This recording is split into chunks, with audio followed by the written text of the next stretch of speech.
जय माता दी, जय मां कामाख्या। शास्त्र कहता है जैसे कर्म करेगा वैसे फल देगा भगवान। ये सत्य है। बोल कामाख्या माई की जय।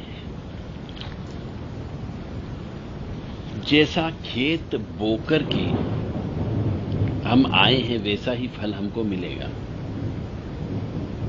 यानी खेत के अंदर हम जैसे बीज डालते हैं वैसे ही फल की प्राप्ति होती है।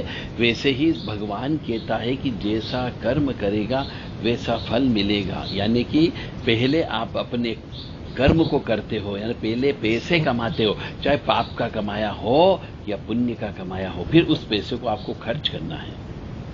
यानी कर्म आप जमा करके आते हो और इस जन्म में उन कर्मों को भोगते हो। ये जिंदगी का रहस्य है। बोल दुर्गे महारानी की जय। दुर्गति नाशिनी दुर्गा जय जय। काल विनाशिनी काली जय जय। उमा रमा ब्रह्माणी जय जय। सीता राधा रुक्मणी जय जय।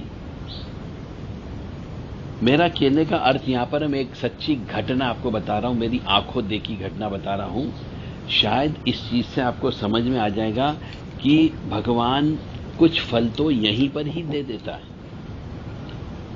सच्ची घटना, मानो या न मानो, यह सत्य है। एक स्त्री, एक लड़की का विवाह जब होता है, मेरे सामने उस लड़की का विवाह हुआ और विवाह होने के बाद में वो लड़की अपने सास ससुर की सेवा करने के बजाय 3-4 महीने के अंदर अंदर ही, बस ज्यादा नहीं, विवाह होने के 4 महीने के अंदर ही वह अपने पति को लेकर के दूसरे शहर चली जाती है। क्योंकि उसे अपने सास ससुर की सेवा नहीं करना थी, उसे अपना घर नया बसाना था। उसे मालूम है कि आगे पीछे मुझे अपना घर नया बसाना ही है, तो मैं यहां पर रह करके मेरे पति द्वारा किए जा रहे कमाई का खर्च में यहां पर क्यों दूं। तो उस लड़की ने, जिसका विवाह अभी हुआ ही हुआ था, मेरे सामने हुआ था, वह लड़की 4 महीने के अंदर अंदर जिसके साथ विवाह हुआ था उसको अपने माता पिता से दूर कर देती है और दूसरे शहर में जाकर के रहने लगती है। सत्य घटना है।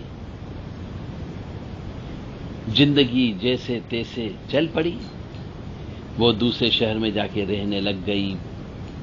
कार्य भी किया, सर्विस भी की, दुकानदारी भी की और अंततः मकान भी बना लिया, गाड़ी घोड़े भी खरीद लिए, बच्चे भी पैदा हो गए। परंतु देखिए, जैसा कर्म किया वैसा फल भगवान ने उसको दिया कि अभी वर्तमान में 6 महीने के अंदर अंदर की घटना बता रहा हूं आपको, सत्य घटना, कि 6 माह के अंदर अंदर उसके लड़के का विवाह हुआ। और जब लड़के का विवाह हुआ तो जो लड़की यानी जो बहू बन के आई है, उसने अब धमकियां देना प्रारंभ कर दी है कि अब हम तुम्हें जेल की चक्की फिसवाएंगे, पुलिस केस बनवाएंगे, मारपीट का केस लगाएंगे, दहेज का केस लगाएंगे और भी अन्य तरह के उनने आरोप प्रत्यारोप बताना चालू कर दिया।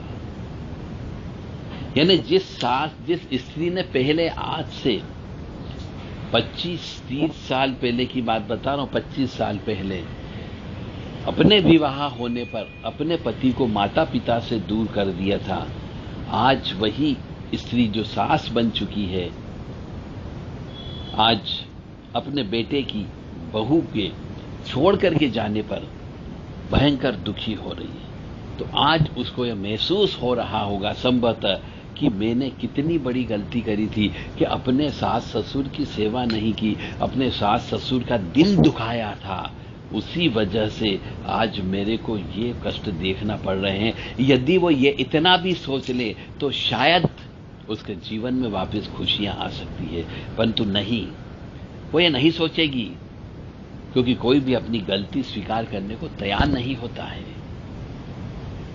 आज जब घटना घटित हो रही है कि आज उसका लड़का वापिस तलाक की नौबत पे आ चुका है और 10 प्रकार के आरोप प्रत्यारोप लगने की तैयारी में है, तो ईश्वर का कहना है कि तू जैसे कर्म करेगा वैसे फल देगा भगवान। यह ऐसी सत्य घटना मेरे सामने कई बार अलग अलग मनुष्यों के साथ में हुई है। एक प्रकार की नहीं, कई प्रकार की घटना कि जैसे कर्म करोगे वैसे फल अवश्य मिलेगा ही मिलेगा, चाहे इस जन्म में ही मिले, नहीं तो अगले जन्म में तो मिलना ही मिलना है।